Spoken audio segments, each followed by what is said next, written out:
Shalom Aleihim. Bapak Yahweh memberkati Bapak Ibu Saudara sekalian.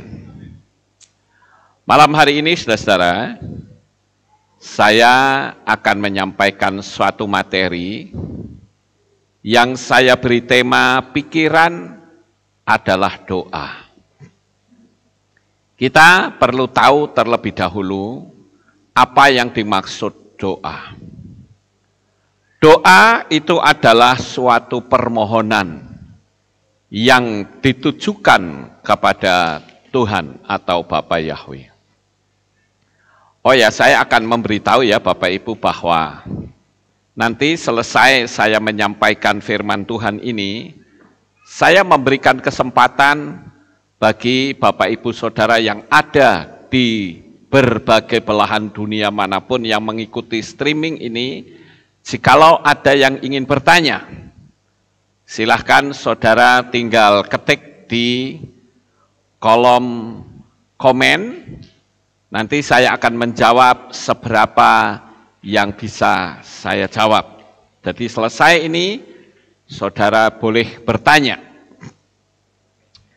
Baik, Bapak Ibu, saya akan kembali ulangi bahwa doa itu adalah sebuah permohonan yang ditujukan kepada Tuhan.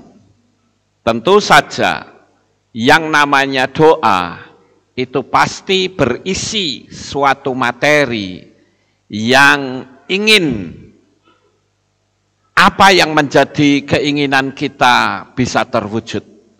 Itulah doa, saudara-saudara.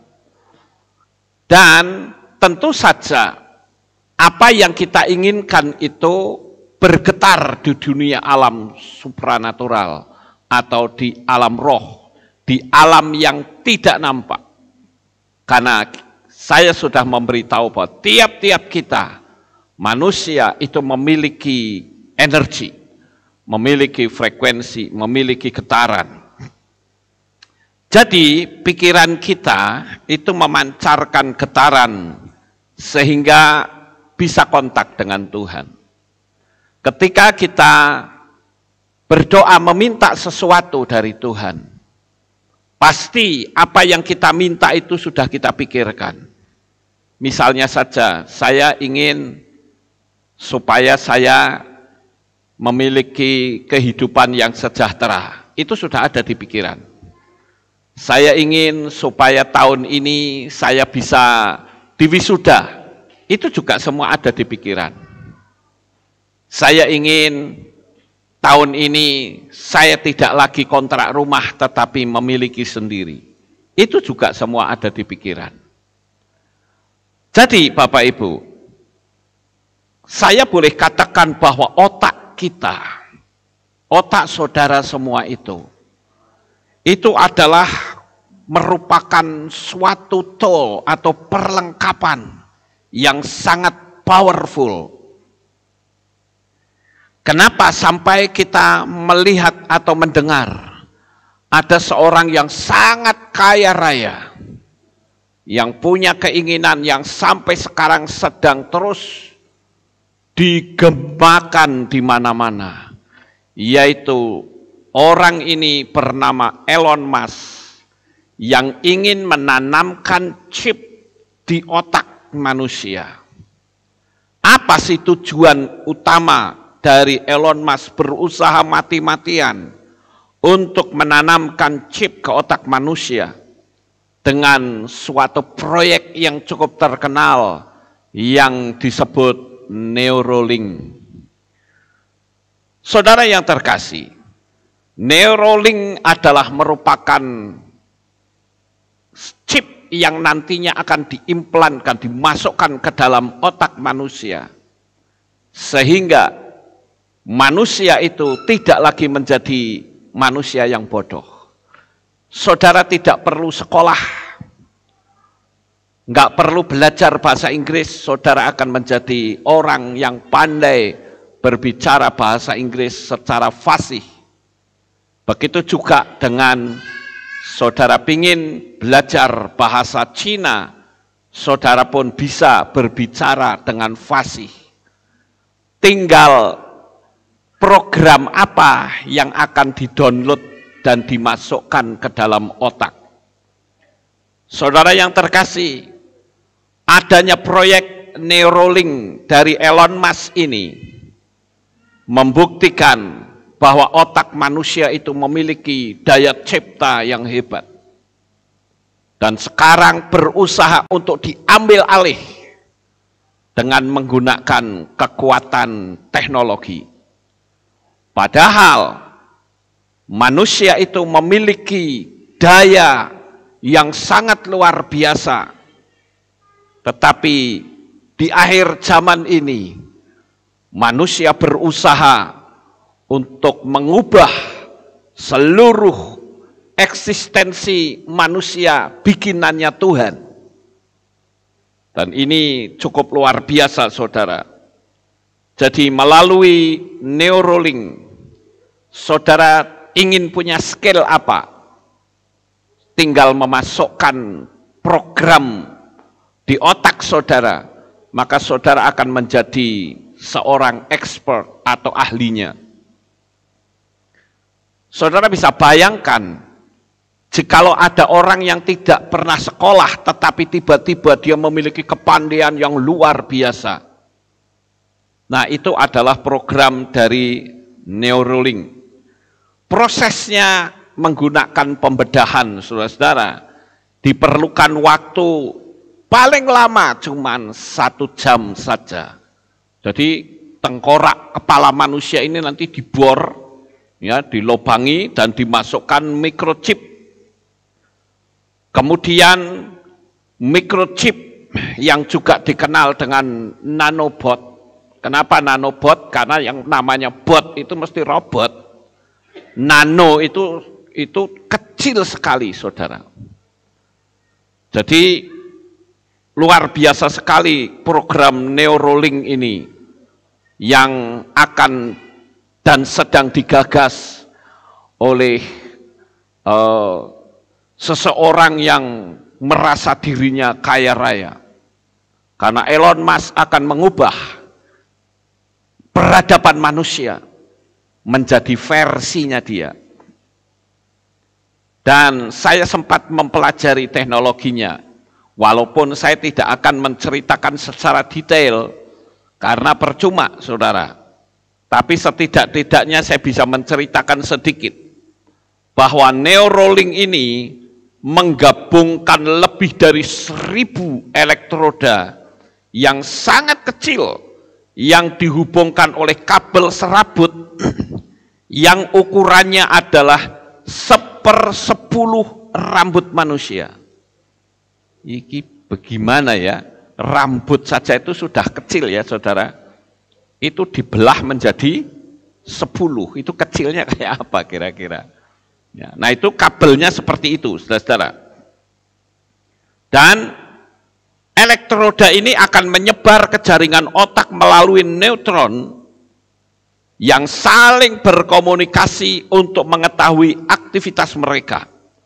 Dan aktivitas ini dipancarkan langsung ke perangkat eksternal yang terpasang di tengkorak, dan algoritma menafsirkan apa yang dipikirkan secara real time. Wah, ini luar biasa. Kalau sampai ini terjadi, saya yakin manusia itu bisa saling menjadi predator satu dengan yang lain. Karena manusia satu dengan yang lain akan berusaha untuk saling unggul-unggulan. Dan percobaan ini, saudara-saudara, sudah dicoba kepada seekor babi yang bernama Gertrude, dan itu berhasil. Kemudian dicoba juga kepada seekor monyet yang bernama Pager, itu pun juga berhasil. Dan monyet itu bisa diajak bermain game retropong dengan menggunakan kekuatan pikirannya. Jadi kalau kita dikasih microchip buatannya Elon Musk tadi, saudara-saudara, maka ceritanya apapun yang kita inginkan itu bisa terjadi. Saya ingin pinter bahasa Korea misalnya, tinggal ambil aja programnya dimasukin ke otak, nggak perlu belajar bahasa Korea. Kita akan menjadi orang yang sangat fasih. Saya lalu berpikir ya Bapak Ibu, apakah ini persis seperti yang diberitahukan oleh kitab suci bahwa zaman sebelum air bah itu kan bahasanya cuma satu. Manusia bisa saling berkomunikasi dengan banyak sekali orang-orang dengan satu bahasa saja. Tapi akibat kesombongan manusia itu sehingga Tuhan memecah belah bahasa. Sehingga orang tidak bisa memahami bahasa satu dengan yang lain. Dan sekarang ini rupa-rupanya dengan munculnya teknologi-teknologi yang hebat ini, keterbatasan bahasa bukan lagi menjadi masalah bagi manusia. Sekarang bahkan itu sudah ada alatnya. Bentuknya seperti HP saya begini. Kalau misalkan saya mau ngomong bahasa Jepang atau sedang berbincang-bincang dengan orang Jepang, saya tinggal ngomong aja bahasa Indonesia. Nanti alatnya ini akan menerjemahkan.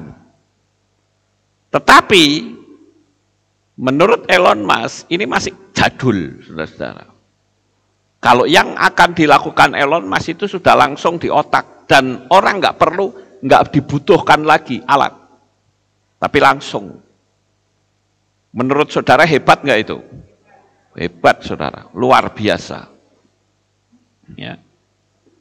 Dan itu bukan cuma berbicara masalah bahasa, tetapi skill, kepandaian manusia itu bisa meningkat luar biasa.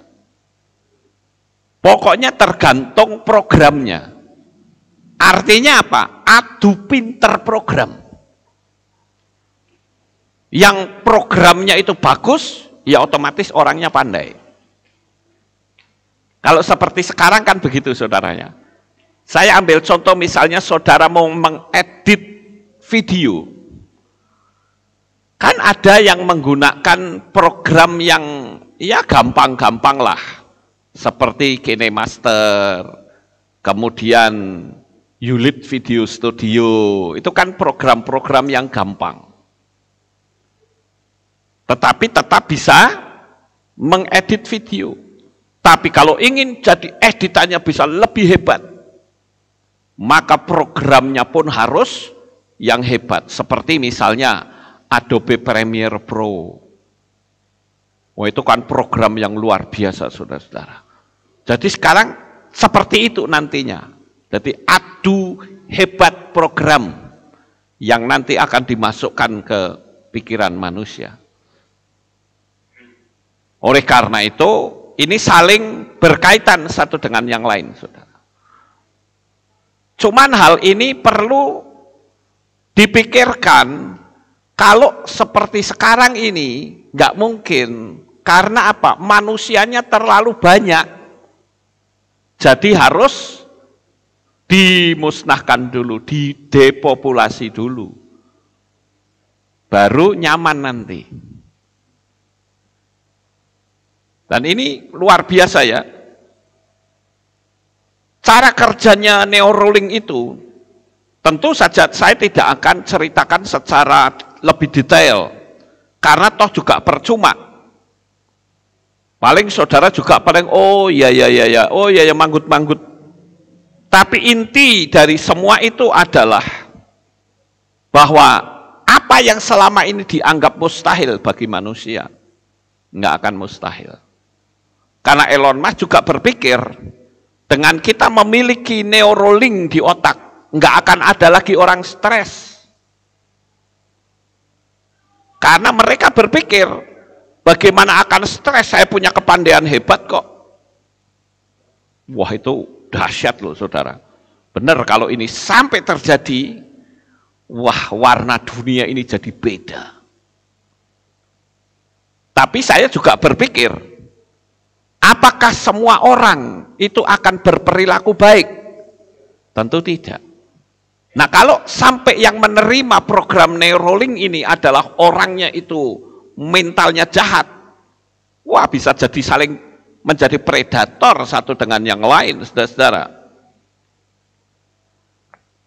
Saya juga melihat di teks bahasa Ibrani, kata brain, ya, itu bahasa Ibrani adalah mocha.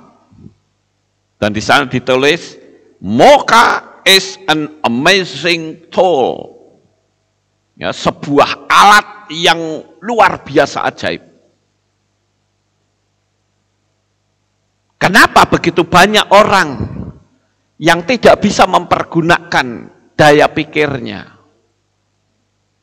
Karena kalau saya perhatikan adalah orang-orang itu terlalu banyak berpikir negatif.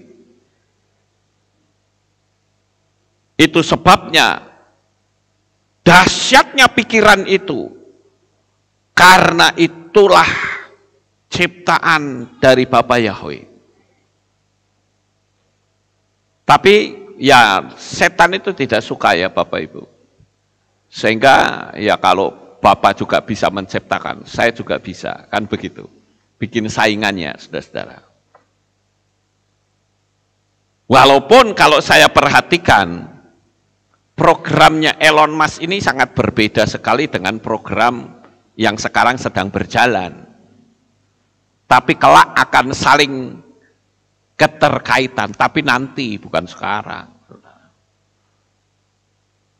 Nah, oleh karena itu, kita sebagai anak-anak Bapa Yahweh menyadari bagaimana hebatnya daya pikir manusia, sampai-sampai Tuhan atau Bapa Yahweh itu sangat memperhatikan apa yang ada di pikiran manusia. Kalau pikiran manusia itu isinya buruk, Bapa Yahweh itu tahu. Kalau manusia itu pikirannya bagus, Bapa Yahweh juga tahu.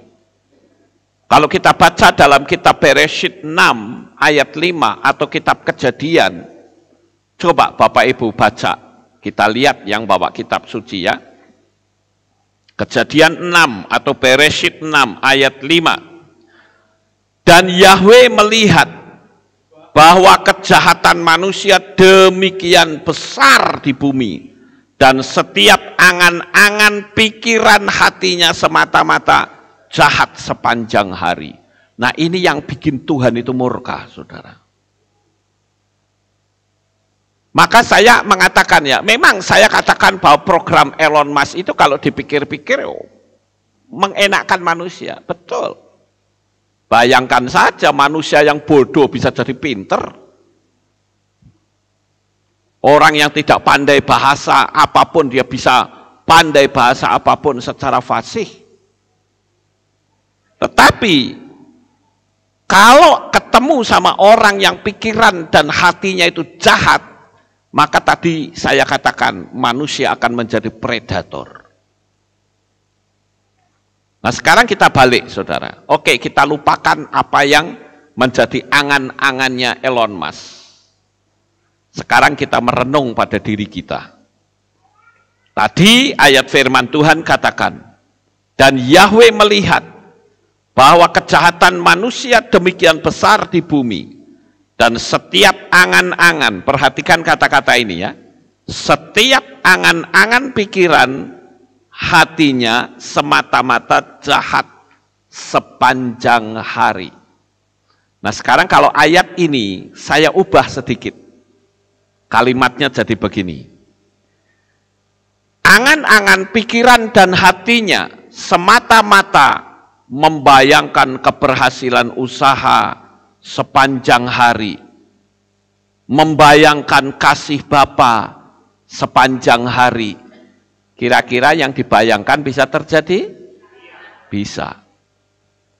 Tapi masalahnya tidak terjadi karena tidak sepanjang hari.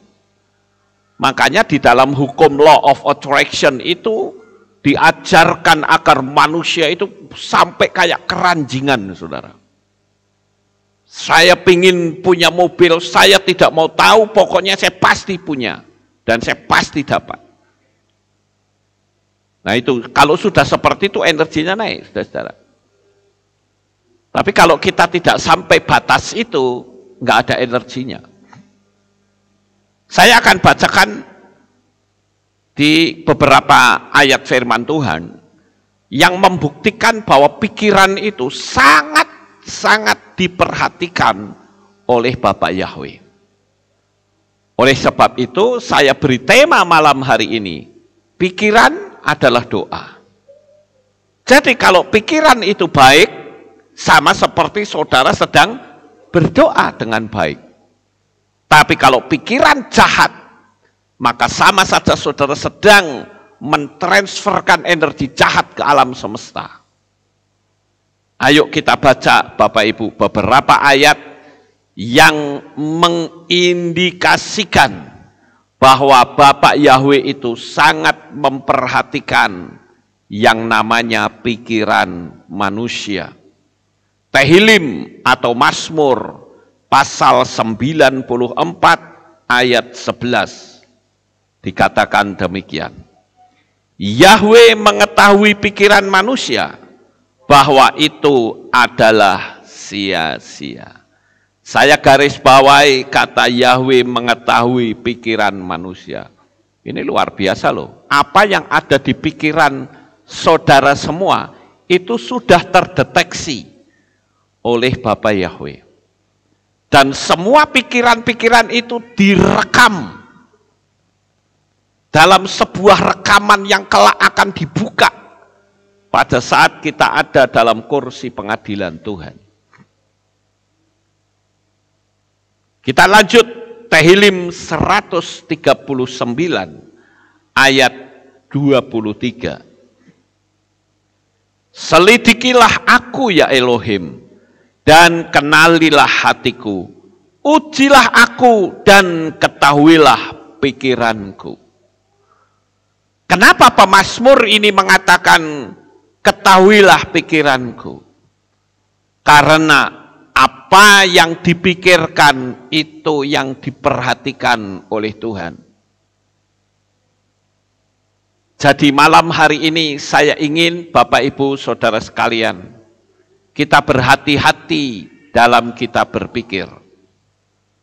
Kita lanjut Roma atau Romia pasal 12 ayat yang kedua dikatakan, dan janganlah menjadi serupa dengan zaman ini, tetapi biarlah kamu diubah oleh pembaharuan pikiranmu, agar kamu membuktikan apa itu kehendak Elohim yang baik, yang berkenan dan yang sempurna. Perhatikan kata pembaharuan pikiran. Ya, di sini ada kata yang hidup ya Bapak Ibu.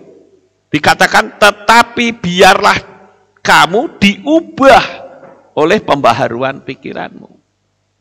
Jadi kalau kita mau berubah, pikiran kita berubah, secara otomatis kehidupan kita pun jadi berubah. Makanya Bapak Yahweh itu ingin untuk kita bisa menikmati berkat yang besar, gaya berpikirnya mesti dirubah. Contoh gampang ya Bapak Ibu.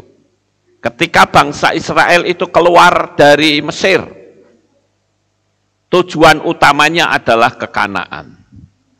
Tetapi selama gaya berpikir mereka masih gaya berpikir orang-orang goyim yang tidak ditentukan oleh Bapak Yahweh, maka orang-orang Israel enggak kunjung sampai ke Kanaan. Kenapa bisa seperti itu ya Bapak Ibu? Karena apa yang kita pikirkan itu terus bervibrasi yang akan membuat istilahnya feedback pada diri kita. Bangsa Israel masih mau dipengaruhi oleh bangsa-bangsa lain yang ikut. Ada kesulitan sedikit, pikirannya enakan di Mesir, kan begitu Bapak Ibu. mundur terus pikirannya. Lah bagaimana dia bisa sampai? Sebetulnya di situ Bapa Yahweh itu sudah menunjukkan kepada kita semua.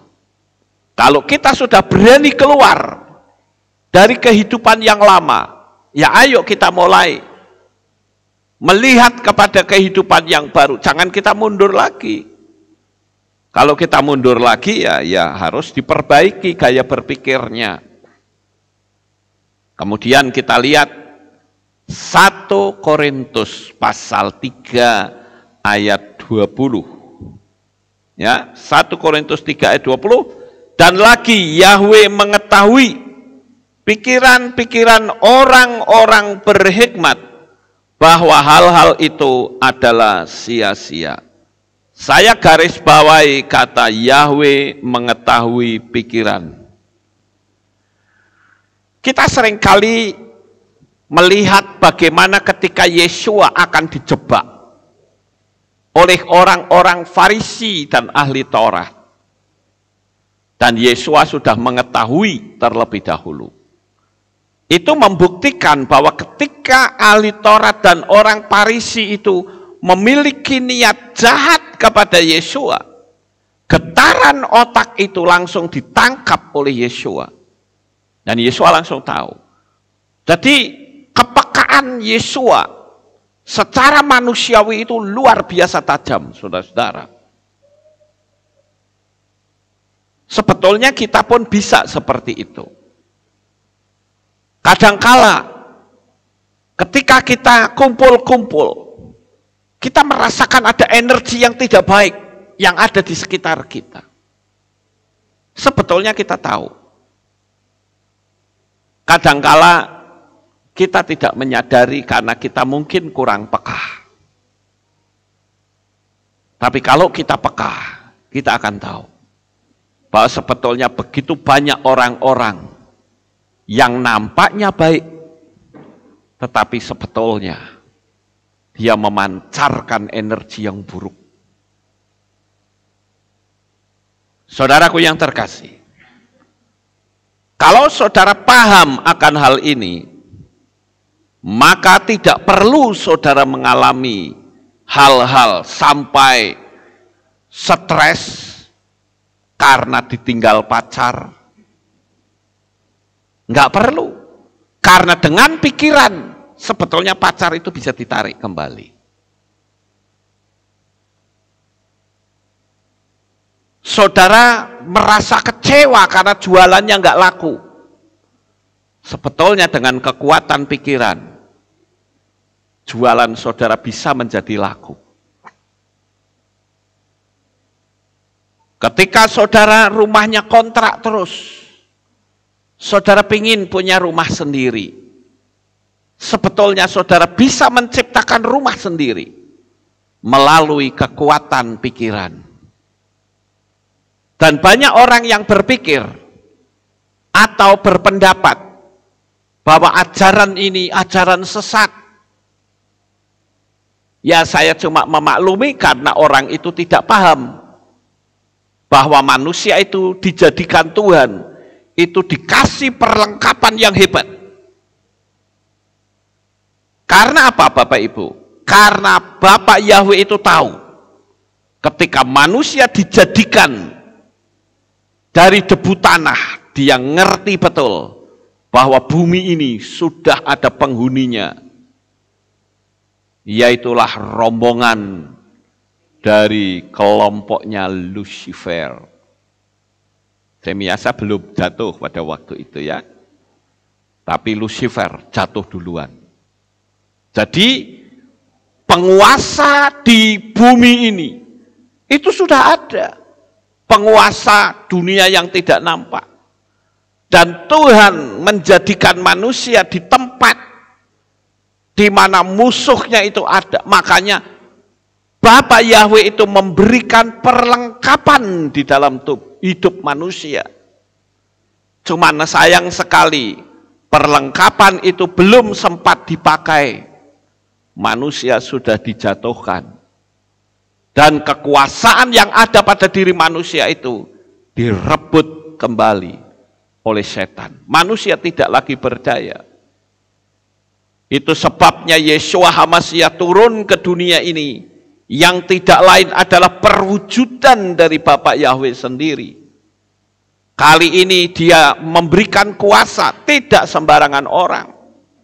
Tapi orang-orang yang mengasihinya diberikan kuasa untuk bisa mengalahkan dunia ini. Dan saya perlu jelaskan dan kasih tahu kepada saudara sekalian, baik yang ada di Kehilat ini, maupun Bapak Ibu yang ada di rumah, sebetulnya perlengkapan itu sudah saudara miliki. Pergunakan itu, karena pikiran itulah energi yang bisa menembus dunia alam roh, hingga sampai ke tahta Bapa. Makanya Bapa Yahweh jadi marah luar biasa ketika dia melihat bahwa ternyata pikiran manusia itu hari-harinya diwarnai dengan kejahatan. Dan memandang perlu untuk bumi ini diriset, saudara. Diriset dengan menggunakan air bah. Kita sekarang sedang banyak berbicara tentang riset yang akan terjadi. Entah kapan, kita tunggu saja. Makanya saya perlu memberitahu kepada Bapak Ibu, Saudara yang ada di berbagai belahan dunia manapun, yang sangat kami kasihi. Kalau nanti tiba saatnya, kami tidak bisa lagi memberikan streaming seperti malam ini. Semua internet mati dan akan diubah menjadi settingan yang baru. Saya hanya bisa menghimbau, setialah kepada Bapa Yahweh. Dan kita akan kembali berjumpa di Samayim. Saya tidak bisa lagi memberikan masukan-masukan, tidak bisa lagi memberikan semangat untuk saudara. Karena jikalau terjadi riset yang hanya bisa memakai internet, adalah orang-orang yang menerima tanda bilangan binatang itu. Dan saya katakan saudara harus bisa membangun dirinya sendiri.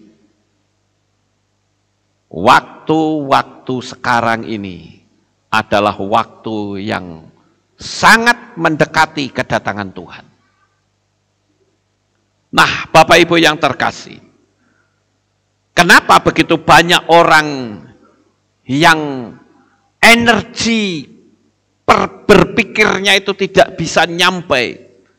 Karena orang itu memiliki energi yang tidak baik, mungkin suka mengumpat. Mengumpat itu tahu saudara, orang yang tukang geresulah, orang yang senang bersungut-sungut, itu orang yang mengumpat. Apa-apa sedikit gegerundel. Nah itu yang ngumpat. Kemudian marah-marah karena hanya sebuah perkara yang sepele saja, marahnya sudah 1 hari 1 malam. Padahal hanya masalah sepele. Saya kasih tahu ya, dunia sekarang ini sudah kita didatangi oleh kekuatan kuda merah, saudara. Saya sering mengatakan bahwa kuda merah ini adalah energi kemarahan. Orang tuh sekarang istilahnya itu nggak bisa kesenggol sedikit. Kalau sudah marah, wah, bisa kita berurusan dengan hukum, saudara. Manusia itu daya kesabarannya itu sudah sangat tipis sekarang. Kenapa bisa seperti itu? Karena energi itu mengglobal, mendunia. Ada apa-apa sedikit marah, perang-perang. Waduh, luar biasa. Sekarang ini aja negara-negara yang sedang bersitegang masih banyak loh saudara. Tinggal pemicunya saja.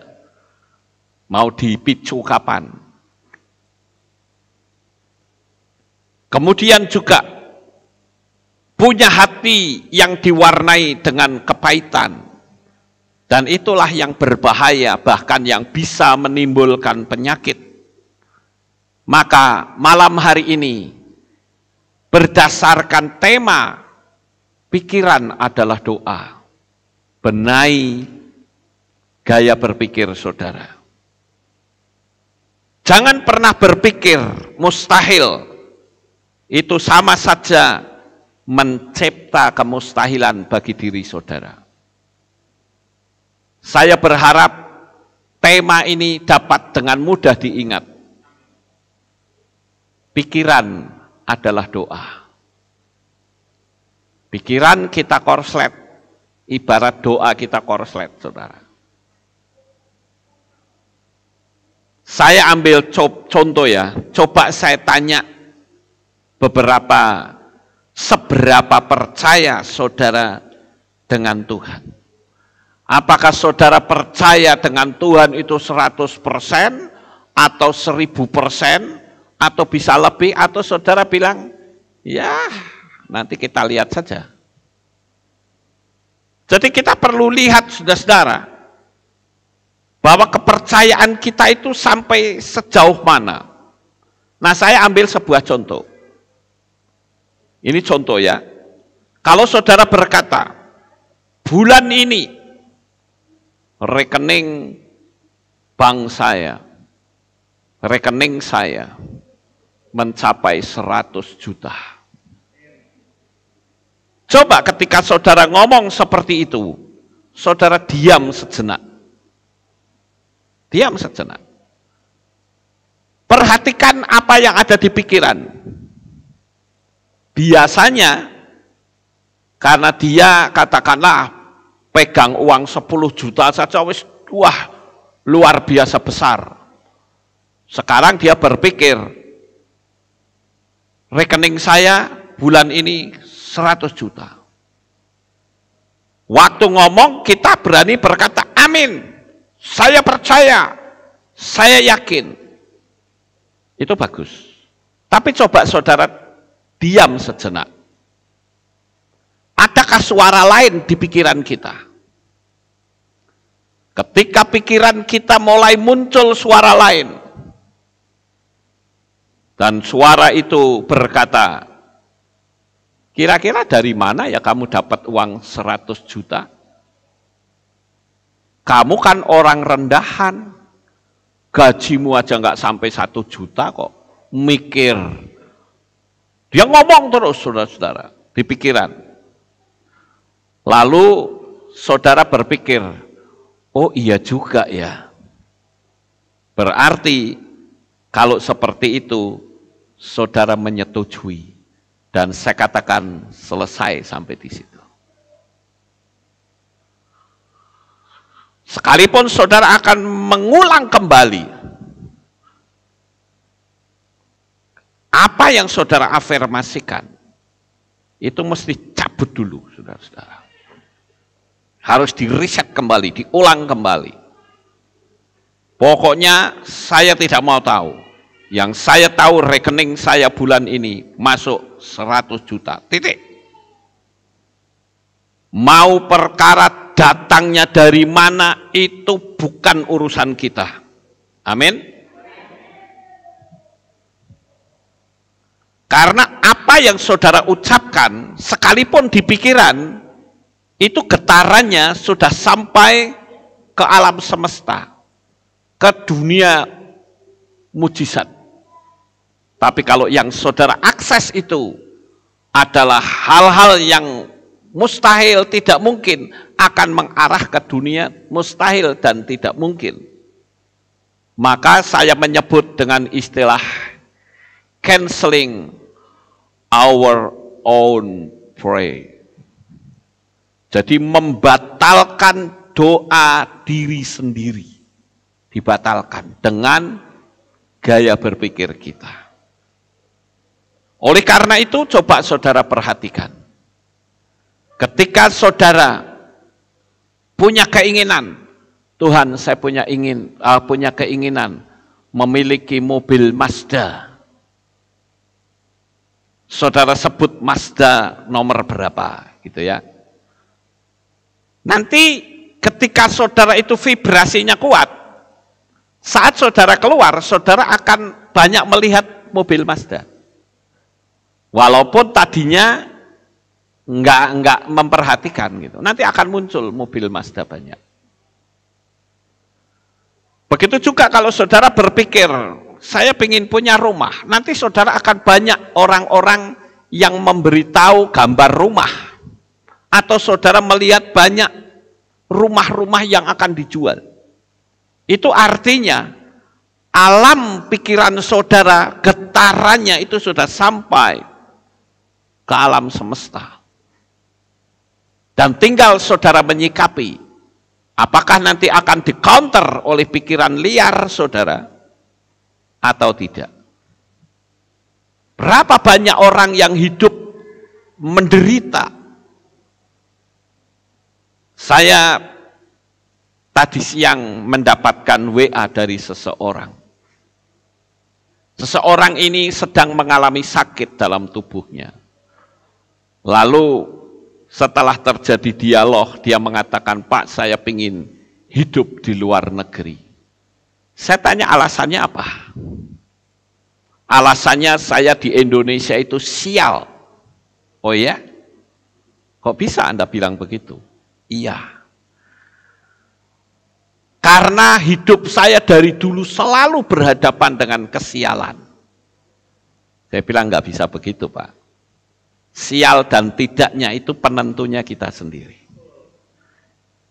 Lalu saya korek, apa yang menjadi penyebab sampai Bapak ini berpikir, aku ini adalah manusia sial. Karena dia ini rupa-rupanya dulu bekerja, lalu ada temannya yang tidak suka, kemudian memfitnah dia. Sehingga orang ini dipukulin. Dan sejak saat itu dia sering dibuli. Dan ketika dibuli, itu pembulian itu masuk ke dalam dirinya. Jadi saya tadi katakan, coba rubah gaya berpikir. Selama Anda berpikir terus bahwa aku orang sial, ya jadilah sial. Sekalipun pindah ke luar negeri pun akan tetap sial. Yang menentukan engkau berhasil atau tidak itu bukan tempat, tetapi gaya berpikirmu. Paham Bapak Ibu? Walaupun saudara pindah ke negara kaya raya sekalipun, tapi kalau gaya berpikirmu gaya berpikir sial, akan tetap sial.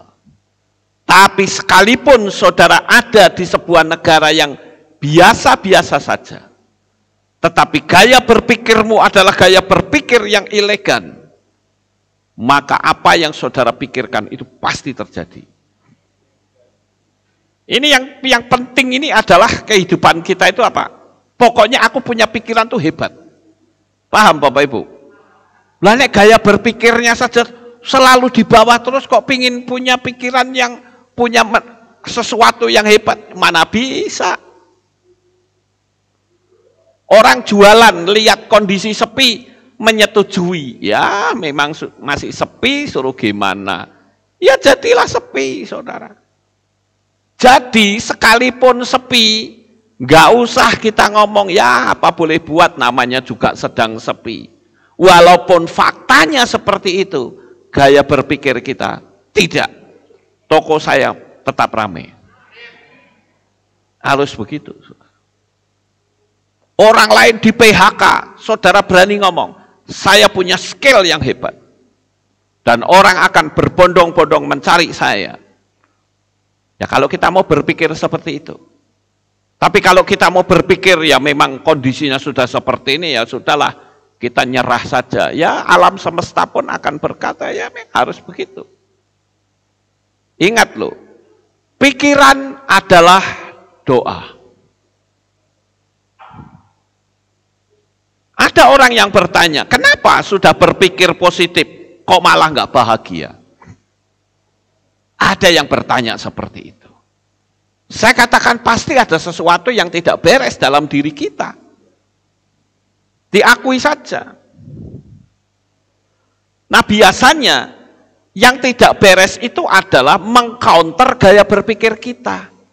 Makanya saya katakan otak manusia itu ada dua suara di situ. Yang satu visi dan impian yang membuat kita mantap, yang satunya yang sering saya menyebut masa-masa lalu itu pikiran liar, ikut campur. Makanya jalan satu-satunya yang paling gampang adalah dibuat sebuah pertanyaan. Saudara pingin punya mobil, kemudian pikiran liar saudara berkata, kamu pingin punya mobil, nggak ngaca kamu. Gajimu berapa pingin punya mobil? Kerjaanmu tuh kayak apa? Ngaca dulu deh. Kan mesti begitu, saudara-saudara. Nah kalau kita setuju ya selesai sudah. Makanya ketika pikiran liar itu berkecamuk, maka untuk mengcounternya saya punya trik, saudara. Trik yang saya selalu bagikan kepada orang-orang adalah dibuatlah sebuah pertanyaan supaya nanti pikiran liar menjawab. Misalnya kita ingin punya mobil, pikiran liar mulai berkuasa, saudara buat sebuah pertanyaan. Wah kenapa ya kok saya bisa punya mobil sebagus ini, itu kenapa ya? Nanti pikiran liar akan jawab. Jawabannya itu bukan mengejek kita, saudara. Tetapi dia akan menjawab dengan berkata begini, ya karena kamu orangnya ramah. Kamu duitnya banyak. Kamu disukai banyak orang. Pantas kalau kamu punya mobil baru. Jadi pikiran liar yang tadinya menghina, emangnya gajimu berapa? Berubah, saudara. Berubahnya jadi kamu orang baik, orang ramah. Kamu punya pergaulan yang bagus. Bahkan mereka bisa mengatakan juga, karena kamu ini sahabatnya orang-orang kaya. Kan bisa seperti itu. Terserah pikiran liar itu nanti akan menjawab dengan jawaban yang positif. Makanya dibuatlah sebuah pertanyaan. Kenapa ya kok saya akhirnya bisa punya rumah? Saudara pikir saya tidak pernah mengalami serangan dari pikiran liar? Pernah saya. Waktu tanah belakang sudah kita beli, saya waktu itu sempat mumet juga, saudara. Saya berpikir, aduh, lah ini nek mau dibangun, saya pindah kemana ini ya? Wah, kalau kontra, ya nek dapat dekat. Nah kalau jauh, wah repot ini. Pikiran liar bilang, nah kamu mengalami kesulitan kan? Terus akhirnya saya buat sebuah pertanyaan. Kenapa ya? Saya punya pastori itu menyenangkan dan dekat dengan kehilat. Lah kok tiba-tiba di situ ada tulisan dijual? Karena saya pakai hukum loa juga. Akhirnya kena nggak saudara? Kena. Gitu. Kalau kita mau mengikuti pikiran liar, nggak akan selesai. Dia selalu ganggu terus. Saya nggak tahu apakah saudara menyadari atau tidak untuk hal ini. Tapi kalau saudara mau jujur, saudara pasti mengakui bahwa pikiran liar itu selalu mengganggu kita dari hari ke hari. Tapi hari ini saya bagikan kembali kepada saudara. Pikiran adalah doa. Ayo sekarang saudara berpikir apa? Berpikir jelek tentang teman saudara? Berpikir buruk tentang kehilat kita? Atau berpikir tidak baik tentang mertua saudara atau menantu saudara? maka pikiran-pikiran yang menguasai kita, berkecamuk dengan dalam hidup kita, itu yang nanti akan direalisasikan dalam dunia fisik. Karena apapun yang kita pikirkan itu mencipta di dunia alam roh. Saya berharap Bapak Ibu Saudara bisa memahami akan hal ini. Nah, saya mau tanya, ada nggak pertanyaan? Tidak ada. Di sini ada nggak Bapak Ibu yang akan bertanya? Saya kasih kesempatan nih. Kan kita sudah lama nggak membuat pertanyaan. Kalau saudara mau tanya, silahkan saya akan jawab untuk saudara. Ada? Kalau tidak ada, saya lanjut, saudara-saudara. Saudara pernah mendengar cerita tentang perjuangan Napoleon Bonaparte.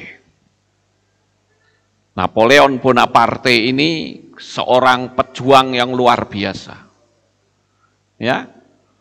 Pada waktu dia memimpin pasukan melakukan penyerangan, invasi ke tempat lain, apa yang dia lakukan?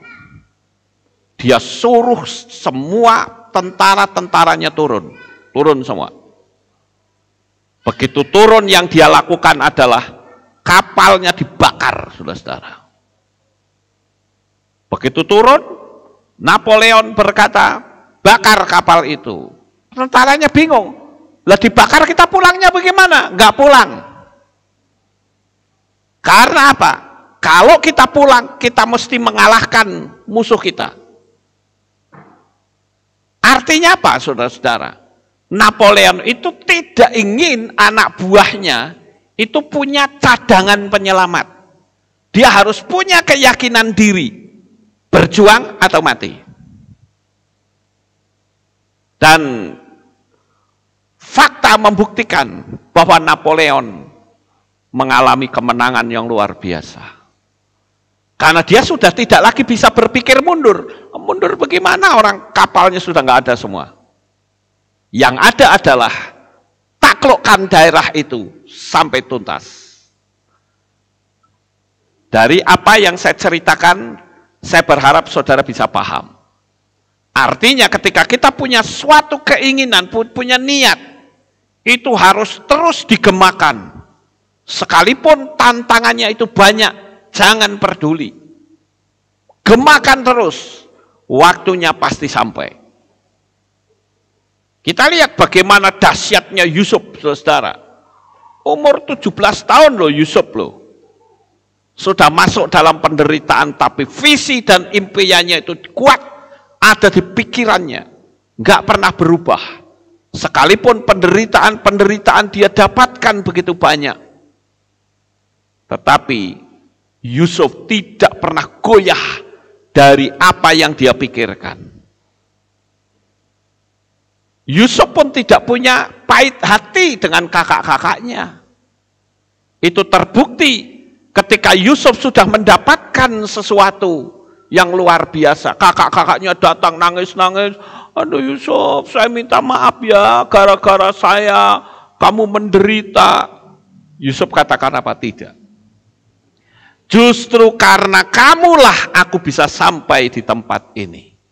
Wow, luar biasa. Artinya Yusuf tidak ada kepahitan.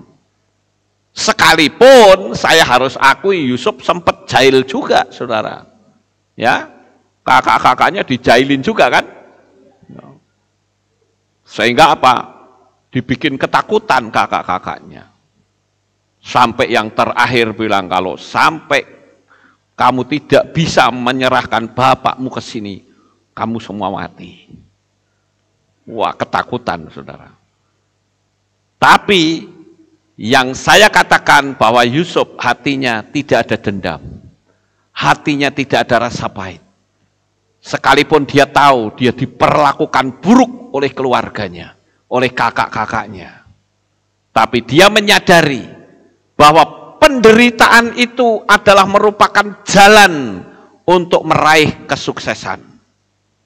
Coba kalau Yusuf tidak dicemplung ke sumur, apa bisa dia ketemu sama orang Ismail nggak akan ketemu.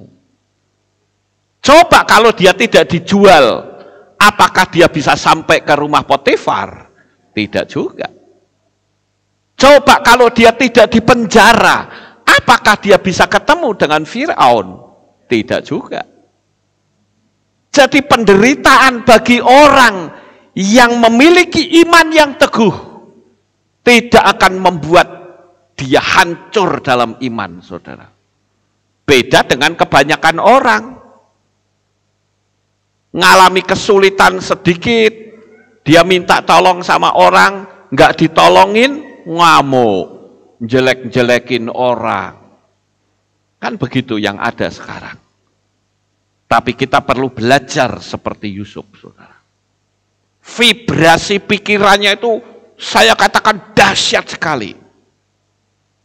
Sampai dia menafsirkan mimpi Firaun.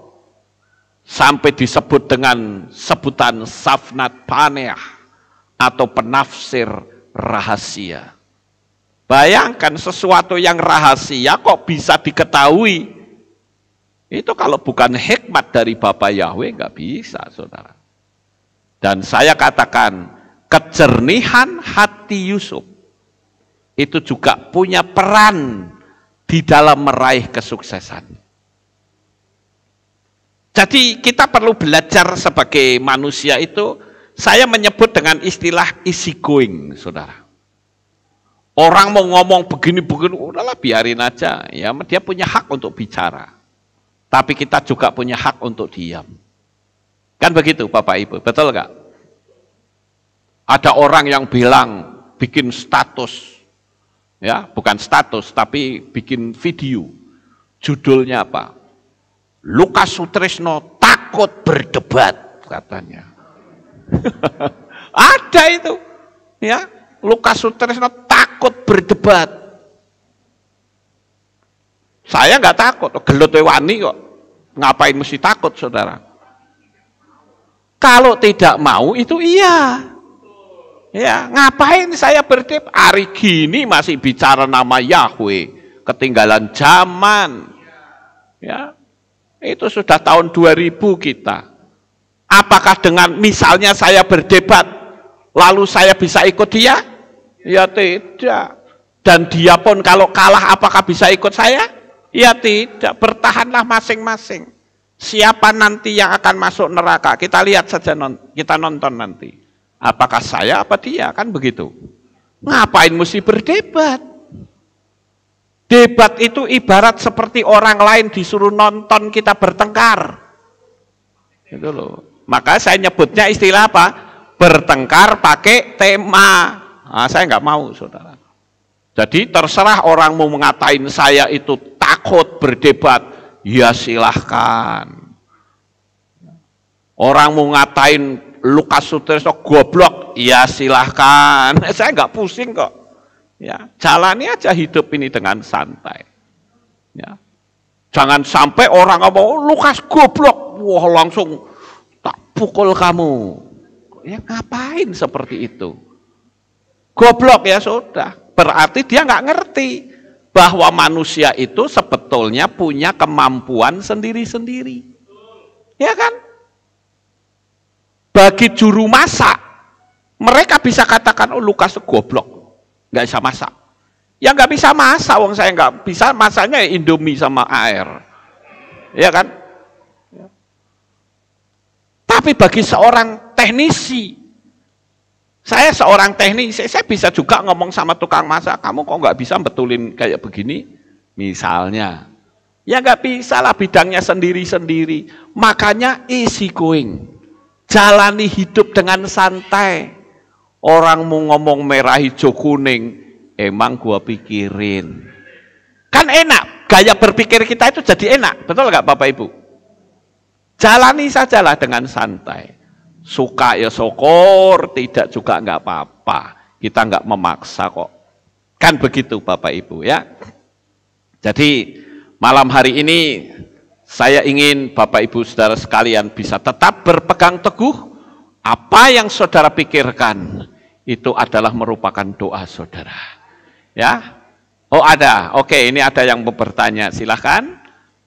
Siapa? Oke, mic-nya bisa ya. Cek. Ini ada pertanyaan dari Mas Julianto. Shalom Pak Lukas, maaf mau tanya setelah pembaharuan, tapi karena tinggal di luar kota, berarti gereja lama sudah tidak. Hanya streaming pas ibadah kehilat itu sah tidak di mata Bapak Yahweh, karena paling-paling bisa kekehilat kalau pas libur panjang. Juga belum tentu bisa ikut perjamuan kudus. Terima kasih Bapak yang memberkati. Ya, ini pertanyaan yang sering kali saya dapatkan.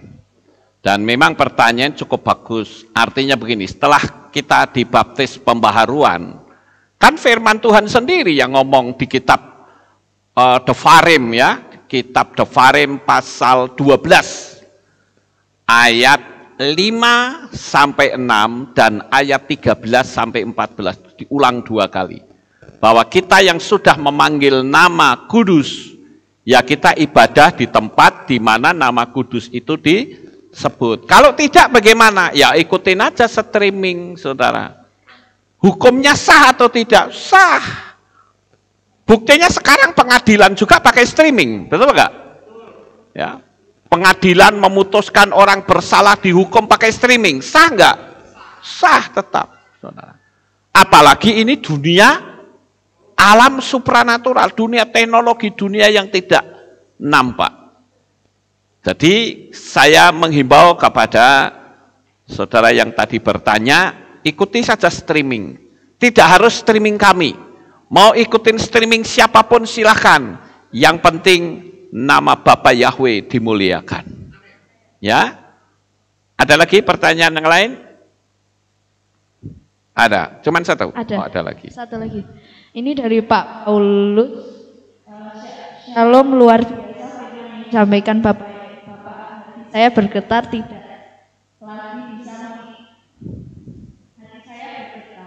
tidak bisa lagi mengikuti streaming. Tapi Pak, videonya masih dibuka, bisa enggak dibuka. Jadi kalau misalnya udah enggak bisa streaming lagi, apakah video yang lama masih bisa diakses gitu, Bi? Bisa dan masih boleh. Ya, jadi misalnya, saya pingin ikut streaming yang lama, ya enggak apa-apa, putar lagi aja. Bahkan tiap hari kita mau lakukan itu pun enggak apa-apa, gitu loh. Ya, jadi kalau mau dibuka, buka enggak apa-apa. Gitu. Apalagi di kehilat kita ini videonya ada 1.300 video, saudara. Cukup banyak. Tema apapun ada di situ. Kalau tidak ada, saya akan buatkan sebuah materi supaya tema semua tertutup, ada semua. Jadi jawaban saya bisa dibuka. Sudah? Oke, baik Bapak Ibu. Karena tidak ada yang bertanya lagi, saya ucapkan terima kasih untuk Bapak-bapak yang bertanya tadi. Ya, saya percaya dan doa saya Bapak Yahweh memberkati saudara sekalian, sekalipun ada di berbagai tempat. Sukses besar untuk saudara. Bapak Yahweh memberkati. Nah, kita akan tunduk kepala, kita akan berdoa. Kami mengucapkan terima kasih dan syukur kepadamu ya Bapa. Malam hari ini, melalui materi kami akan belajar untuk hati-hati dalam kami berpikir. Salah kami berpikir akan berbahaya bagi diri kami sendiri. Oleh karena itu Tuhan, Engkau lindungi, jaga pikiran kami, sehingga pikiran kami selalu muncul hal-hal yang positif, hal-hal yang dahsyat. Kami berdoa untuk kedua penanya tadi, Bapak Yahweh berkati dengan berkat-Mu yang berlimpah. Kami percaya bahwa mereka yang selalu ingin tahu, Bapak Yahweh akan tambahkan hikmat yang semakin bertambah besar. Terpujilah Engkau Bapa, demikian pula dengan anak-anak-Mu, baik yang ada di tempat ini maupun di berbagai belahan dunia manapun. Berkatilah mereka dengan berkat yang berlimpah. Damai sejahtera, kesehatan, sukacita menguasai hidup mereka semua. Di dalam nama Adonai Yeshua HaMashiach Kami sudah berdoa. Amin. Haleluya. Oh, tidak ada pengumuman ya Bapak Ibu, kita akan akhiri. Saya mengundang jemaat Tuhan kita bangkit berdiri, kita tutup dalam doa. Terima kasih ya Tuhan, selesai sudah ibadah kami pada malam ini. Berkatilah anak-anak-Mu semua yang sudah mengikuti streaming ini ya Tuhan. Kami percaya Bapa Yahweh melimpahkan anugerah kesehatan, damai sejahtera, sukacita, dan berkat yang melimpah. Kami percaya Bapa Yahweh terus membuat anak-anak-Mu tetap teguh di dalam mengikut Engkau. Terpujilah Bapa Yahweh kekal selama-lamanya. Sebentar kami mau pulang ke rumah kami masing-masing, jaga lindungi kami sampai di rumah dengan selamat. Terpujilah Engkau Bapa, di dalam nama Adonai Yeshua HaMashiach, kami sudah berdoa. Mari kita angkat tangan kita, dan kita akan menerima berkat Kohanim. Haleluya. Yevarechecha Yahweh, wa yishmereka.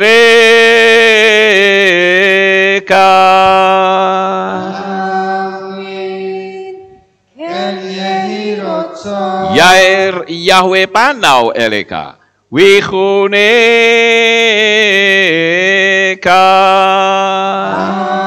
Amin.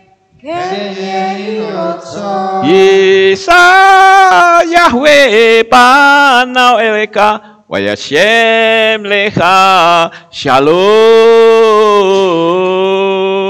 Amin. Baruk atabair ufaruk atabasaleh. Engkau akan diberkati di kota dan kau akan diberkati di ladang. Amin. Baruk peripit neka ufriat matka ufri fahem teka syekar ala peka westerotsuneka. Diberkatilah buah kandunganmu, diberkati hasil bumimu, diberkati hasil ternakmu, anak-anak lembumu dan anak-anak dombamu. Amin. Baruk tanah kaum misyarteka, diberkatilah bakulmu dan tempat adonan. Baruk ata boboy kau faruk ata berseteka, dan kau akan diberkati pada waktu kau masuk, dan engkau akan diberkati pada waktu engkau keluar. Amin. Baruk ata Yahweh Elohenu melek haolam, besem Yeshua HaMashiach waruh hakodes kile olam faed. Kami sudah berdoa dan mengucap syukur. Haleluya.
Segala pujian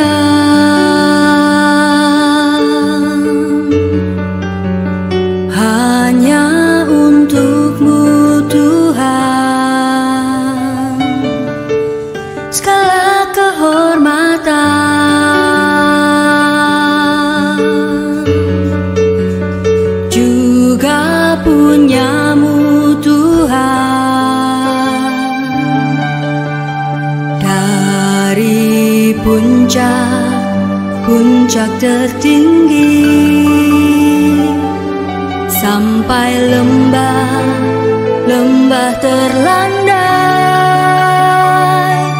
Semua karya kasih cintamu, sujud menyembah Sang Maha Pencipta. Hatiku menari disertai derai air mata memanggil namamu, Yahweh, Tuhan. Segala kemuliaan hanya bagimu.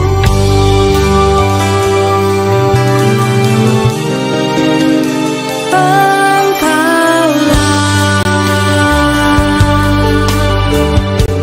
sumber segala pengharapan, mendengar,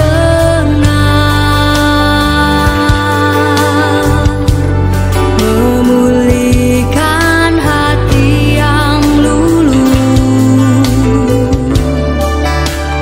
menyembuhkan juga menghibur. Engkau lara menjadi bahagia.